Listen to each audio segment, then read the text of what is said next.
Have you ever been fast asleep, only to be rudely awakened by that all-too-familiar urge to pee? Not once, but twice, maybe 3, even 4 times a night?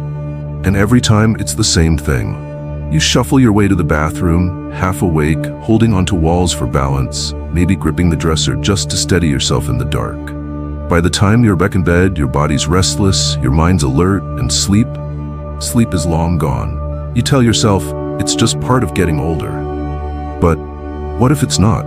What if these nighttime bathroom trips are not just an annoying part of aging, but your body's warning signal? A quiet, subtle cry for help, that something underneath the surface isn't quite right? You see, a lot of people brush it off. I just drank too much water, or it's no big deal, happens to everyone my age.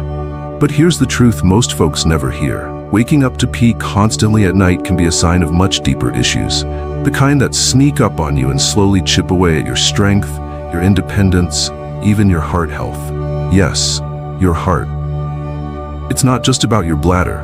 It's about everything connected to it. Your kidneys, your sleep cycles, your muscle tone, your salt levels, even the way your body regulates hormones at night. And the worst part? Most people make one common mistake that unknowingly worsens this problem every single day. They mean well. They think they're doing the right thing. But this mistake, it's quietly messing with their body's natural rhythm and causing them to lose sleep, feel exhausted, and risk far more serious health issues down the road.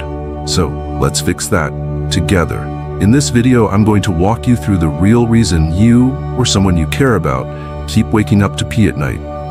And more importantly, I'll show you what you can start doing today to change that. No medical jargon, no scare tactics, just real talk, simple steps, and solid answers that can help you sleep through the night again and reclaim a little more of your energy, confidence, and freedom. So stick around, because what you're about to learn might just be the piece that's been missing all along. And hey, if you've been struggling with this yourself, or you know someone who is, drop a comment below that says, "That's me." I'd love to hear from you and see how many of us are going through the same thing. And while you're here, don't forget to hit subscribe and tap the bell icon so you never miss out on more tips, real stories, and health insights made just for you, right here on LifeStamina. Let's dive in. Let me tell you about Harold. He's 77, still sharp, still strong. Every evening, Harold makes a conscious effort to stay healthy. He eats a decent dinner, takes his evening medications, and drinks a big glass of water right before bed. To him, it's just part of taking care of himself. But then, by 2 a.m., like clockwork, he's up, half asleep, fumbling for his slippers. And it doesn't just happen once, it happens again at 4, sometimes even again just before dawn. He thought he was staying hydrated, doing the right thing. But here's the thing. As we age, our bladder becomes more sensitive, and our kidneys don't concentrate urine the same way they used to. That big glass of water before bed? It might seem healthy, but it's actually putting your bladder in overdrive, right when your body is supposed to be resting and healing. A lot of people think they're dehydrated, so they chug water at night. It's a common mistake, but this late hydration doesn't fix the problem. It creates one. So here's what you can do instead. Front load your hydration. Try drinking more fluids earlier in the day. Set a reminder to drink water every hour between breakfast and mid-afternoon. And after 6 p.m., sip slowly. Think of it like tapering off, not quitting, just adjusting the timing. But as helpful as this sounds, hydration isn't the only player here. There's something else that might be silently throwing your body off course, and it's hiding in your diet. Doris, 81, always loved her convenience foods. Those little cans of soup, frozen dinners, deli meats, easy to prepare, and still tasted good. But over time, she noticed something odd. Her ankles looked swollen, her shoes didn't fit right in the evening, and every single night, she was waking up again and again to use the bathroom. She thought it was just old age water weight. But here's what was really going on. When you consume too much sodium, your body holds onto fluid. During the day, this fluid settles, especially in your legs. But the moment you lie down, gravity shifts and all that fluid begins to redistribute. Now your kidneys have to work overtime to get rid of it, right when you're trying to sleep. This isn't just about salt, it's about your whole system working against itself. A lot of folks blame it on aging or assume it's normal, but it's not normal and it's not harmless. So what can you do? Start by cutting back on processed and packaged foods. Read the labels, look at the sodium content. Try cooking more from fresh ingredients. Even small swaps, like rinsing canned beans or choosing low-sodium broths, can make a huge difference. And here's a quick bonus tip. Elevate your legs for 30 minutes in the afternoon. It helps move that fluid out of your lower body while you're still awake, which means fewer trips to the bathroom at night. Still with me? Good. Because the next reason might sound strange at first, but it's a big one. Let's talk about John. He's 75, retired, and used to be the type of guy who could sleep through a thunderstorm. But lately, he's up at 3 a.m., then again at 4:30. He wasn't drinking late, he wasn't eating anything strange. His doctor brought up something unexpected: melatonin. Now, most people think melatonin is just a sleep aid. You take it if you're tossing and turning, right? But what you might not know is that melatonin doesn't just regulate sleep. It also affects your kidneys and bladder function. As we get older, our natural melatonin levels drop. And when that happens, our kidneys don't get the message to slow down overnight. So they keep making urine at the same rate as during the day, leading to more frequent urges and less restful sleep. It's not just about sleeping deeper, it's about telling your body how to sleep. So here's what you can try. First, limit your exposure to bright screens an hour before bed. Your phone, tablet, and TV all suppress melatonin production. You can also talk to your doctor about melatonin supplements. Many older adults see improvement with just a small dose. Because it's not just about falling asleep, it's about staying asleep without interruption. But even if your kidneys are behaving and your melatonin levels are balanced, there's still one more problem that could be standing in the way: your muscles. Now let's meet Evelyn. She used to take long walks every morning, loved tending her flower beds. But a couple years ago, arthritis flared up. She started sitting more, resting more. And that's when the nighttime trips began. At first, she thought it was just age creeping in. But it was something else, something few people ever talk about. Her pelvic floor muscles had weakened. These muscles are like a hammock that supports your bladder and helps control when you go. But as you age, especially if you're less active, they lose strength. And when that happens, your bladder gets bossy. Even a little pressure can trigger an urgent need to go, especially at night when your body is relaxed. And let's be honest, nobody likes talking about pelvic muscles. But let me tell you, working on them can change your life. The best part? You don't need to go to a gym or buy fancy equipment. Simple exercises like Kegels can help. And if you're not sure how to do them, don't worry. There are plenty of guides and even apps that walk you through it. Pair that with daily movement, like a gentle walk, some chair yoga, or even light stretching, and you'll start building back the strength you need to hold off those unnecessary nighttime urges. But now, we have to talk about something more serious. The kind of thing you shouldn't ignore, because sometimes waking up to pee isn't just about fluids or muscles, it's about something much deeper. Mike, 80, had always been strong, proud, rarely complained, but lately, his energy was fading. He felt dizzy during the day. He was constantly tired.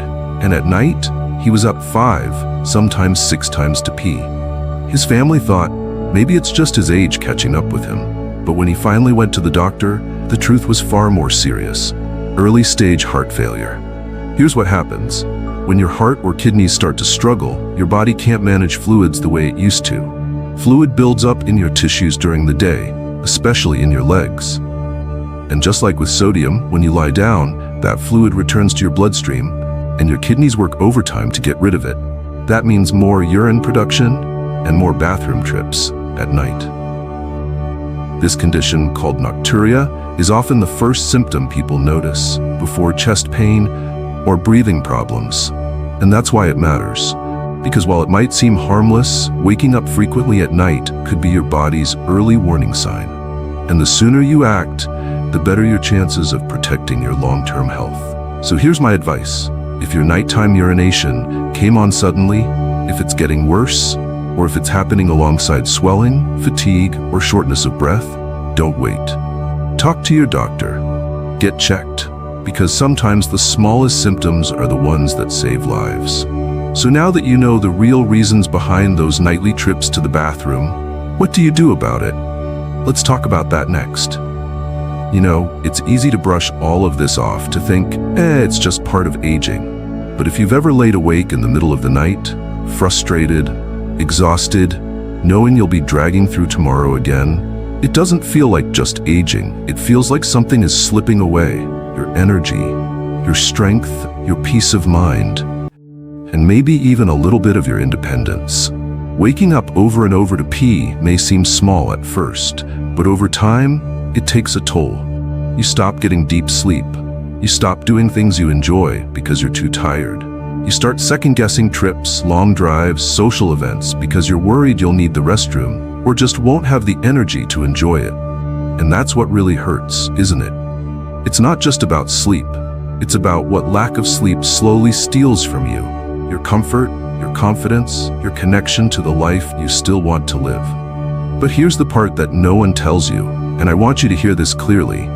You are not broken. This isn't your body giving up. It's your body calling out, gently, repeatedly, trying to get your attention. Because when you understand the why behind these nightly wake-ups, suddenly you're not powerless anymore. You're not just enduring it, you're responding. You're doing something about it. And that's the shift. That's where the hope lives. You don't need to overhaul your life in one giant leap. Just start small. Move your water intake earlier in the day. Swap out one salty snack for something fresh. Turn off the screens an hour before bed. Add 5 minutes of light movement. Prop your legs up while reading or watching TV. Write down how many times you woke up last night and see what patterns show up. These are small steps, yes, but they add up. They remind your body that you're paying attention, that you're still in the game, that you're not giving up on yourself or the life you still deserve to live. Because listen, nocturia, this thing that's been interrupting your nights, it's not your fate. It's not the end of the road. It's a signal. It's a start.